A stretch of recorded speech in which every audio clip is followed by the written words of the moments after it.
Hello, welcome back to my channel. I read books this month. Haven't done that since July. Yay! So I was like, oh, I'll do a wrap up. I can talk about the books that I've actually read.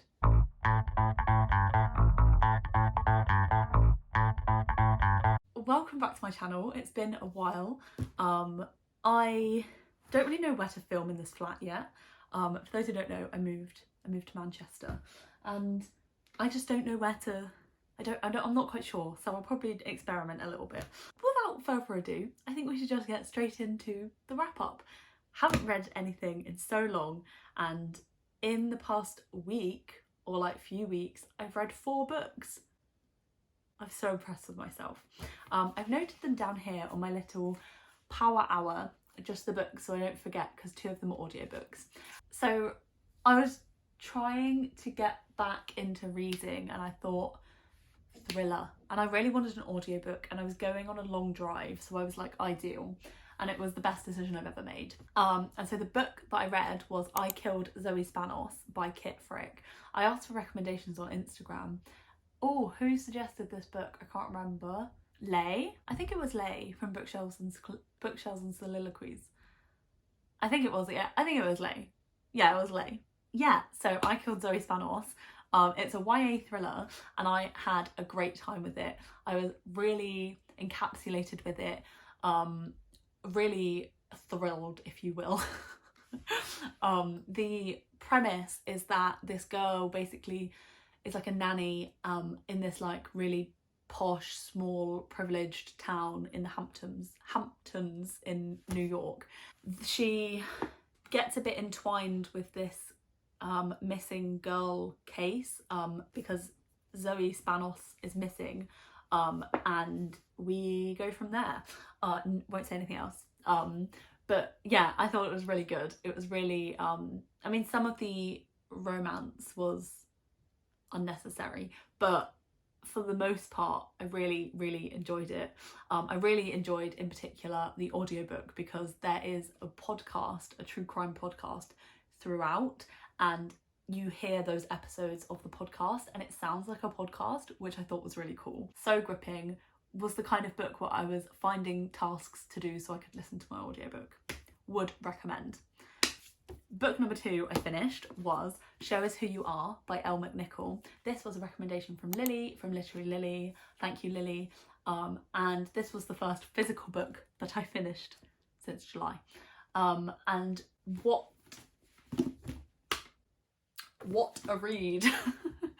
So this is a middle grade, which I thought was a really great reading slump breaker, because it's so easy to read. Such a good read. We follow Cora, who is autistic, and Adrian, her best friend, who has ADHD, and it's all about neurodiversity in a kind of it's like contemporary but with dabblings of like sci-fi dystopian settings, because basically there's this company called Pomegranate and they make holograms, which is where the sci-fi element comes in, and they basically want to interview Cora to study how her brain is different to someone who is neurotypical. I won't say anything else, but super gripping, super not as it seems, and such a great story that advocates for autistic people and neurodivergent people. And I think one of my favourite aspects of this book was the friendship between Cora and Adrian, which was so wholesome, positive, and like rooted in like an understanding for each other's differences, which is such a great thing to show as a middle grade book. So highly recommend this one. Then I got back on the thriller train. I have no idea why I just did that. I finished The Ivies by Donne, which isn't a book I had like heard that much about. It is another YA thriller. I saw Yuki from Yuki Reads over on Instagram, I will link below, recommend this one on her stories in such a compelling way that I like immediately added it on Goodreads, which I don't do that often. I say, oh, like I'm adding that to my TBR, but I'm usually adding it to a mental TBR, you know, where you're like, noted, that's crept up a mental list of like books I want to get to. But this one, I was like, I cannot not add this to my Goodreads in case I like forget. I don't want to forget. That's how well she sold it. So this is a YA thriller set in school, in like high school, where the four main characters, five, are basically all applying to Ivy League colleges to get around like the admissions of like Ivy League schools only accepting like X amount of people. They've all decided to apply for a specific Ivy League school to like give themselves a better chance, and everyone at school refers to them as like the Ivies. It's very Mean Girls-esque in that way. Most of the main group are really rich, but we follow I really don't remember her name. This is why I usually do my wrap-ups as soon as I finish the book. That just putting that out there. We follow her, and she is not really rich. She is there on a scholarship, so we kind of see that differing perspective. Not all is as it seems, and there's a lot of uncertainty within the friendship group, I guess, and toxicity, and then there is a murder. And I rest my case, that is all I will say. But really, really great. Didn't know what had happened.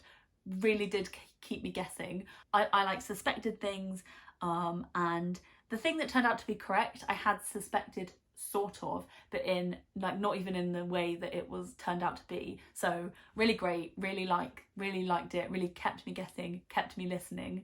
I'm not sure which one I preferred out of I Killed Zoe Spanos and the Ivies. I think I found the Ivies a little harder to get into than I Killed Zoe Spanos, but both really good YA thrillers. So if you're in the market for a YA thriller, I would definitely recommend those two. And then the final book that I finished this month, because it is now October the 1st today, is Kim Ji-young, born 1982, by Nam-Joo. This is a book I read for Amy's book club. If you haven't heard of Amy, she runs a lovely book club and also an amazing Instagram. She's also my best friend, but bias. I'll link her below. And this month was Kim Ji-young, born 1982. And I've been real slacking in the book club, as you can imagine, because I haven't read a book in quite a while. So I wanted to pick this up because I have seen this everywhere on Instagram, and it is one I really was drawn to anyway, and I haven't seen anyone say a bad thing about it, so I was really keen to get to it. And I actually just finished this last night, no, 2 nights ago, and the book club was last night, that's why I'm getting confused. And 4.5 stars. 4.5 stars, amazing, really great read though. We basically follow Kim Ji-young through her life. Like, it could almost be an autobiography, but it's fictional, from like childhood into adulthood and into marriage, and the different ways in which misogyny and sexism and how like rooted those concepts are in the patriarchy, and how they affect her life as a woman in South Korea. And it is fantastic. Such an interesting concept for a book, because it's not like there's not really any plot. Like I didn't know what I was expecting. There's not really that much plot. It really is just like her life, and that's it. That is the plot. But it's so gripping and so well put together. It's genuinely beautiful. Through each chapter, we kind of hear about how like the different ways in which she has struggled, or like, so for example, like in the working section, when she was talking about her job, she was talking about taking maternity leave, and in her company they got, if you're pregnant, you would get like half an hour, you'd get to come in half an hour late each day, and all the men were like, way, like half an hour, you get half an hour extra nap. And obviously she was like, that's not, I'm extremely uncomfortable and feel sick, like this is not there's a reason. But she didn't say any of that. She said, no, I'm not going to take the half an hour. And then her inner commentary was like, why did I say that? I feel like I've now set a precedent for women that you're offered this thing and you shouldn't take it. You should be better than having to take it. And why did I set that? Why did I do that? but at the same time feeling like she had to do that to fight back against like what the men were saying. So interesting. And then so she was like having this conversation, and then at the end of the chapters there's like statistics, and they've got footnotes with sources, just statistics about like women in the workplace and like the disparity between men and women. And yeah, it was really, really great. There's also, I think the ending of this book is genuinely the best ending of a book I've ever read. It was fantastic. I'm not saying anything else, but if you've read it, do you agree with me? Because I genuinely was like, that book couldn't have ended any other way, and I thought it was perfect and really sad.